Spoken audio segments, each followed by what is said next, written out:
Há uma ideia que eu preciso desconstruir.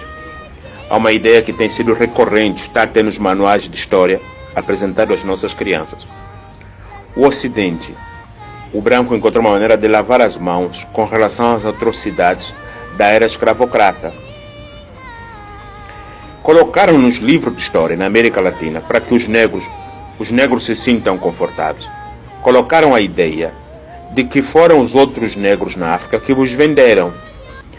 Abre aspas nisso, abre aspas, e compreenda o seguinte.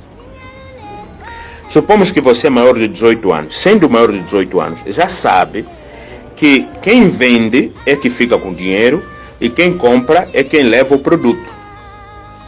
A ser verdade que o negro tenha vendido outro negro, a revolução industrial teria acontecido em África. O capital, o dinheiro teria ficado com os negros.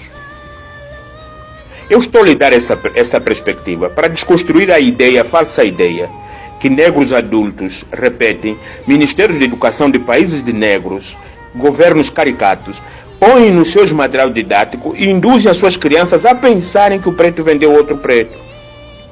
Aqui dentro teve uma guerra chamada a Guerra do Exército Afro-Luso. O que é o Exército Afro-Luso? No nosso caso, foi o centro desse processo. O processo da escravatura de toda a África Negra começou em Angola. Quem vai começar são os portugueses, e o ponto de começo é Angola, depois é que vai chegar a Moçambique. E como que isso aconteceu? Quando se batiza o rei do Congo, quando é batizado, a sua mãe se negou de aceitar o batismo. O seu irmão se negou, o irmão do rei não aceitou ser batizado. O irmão do rei não aceitou ser batizado. A mãe do rei não aceitou ser batizado. E o que aconteceu? Esses que não aceitaram ser batizados foram sacrificados. Foi sacrifício humano. O assassinato da mãe do rei dividiu o reino. Uma parte dos membros do reino se opuseram ao cristianismo. Deu início a uma guerra chamada a Guerra do Exército Afro-Luso. Esta guerra, os prisioneiros, os portugueses ofereceram que tais prisioneiros seriam levados para o outro lado do rio, para o mar, o outro lado do mar, do grande rio, chamado Calunga. Nzade, que era Calunga. Na outra margem do Calunga era um lugar destinado para cumprirem a pena. Ou em novidade para vocês, onde Agostinho Neto cumpriu a pena? Não foi em Cabo Verde? Essa prática era antiga, era recorrente, de deslocar o nativo que reivindicava para outro lado. No caso, os prisioneiros daquela guerra eram levados para o Brasil. E aquilo começou a dar lucro, e a guerra foi preciso ser mantida. Então vamos nos mentir que nós vendemos os outros? Não, eles estavam sendo prisioneiros do exército afro-luso. O luso que entrou naquele exército significa alguma coisa.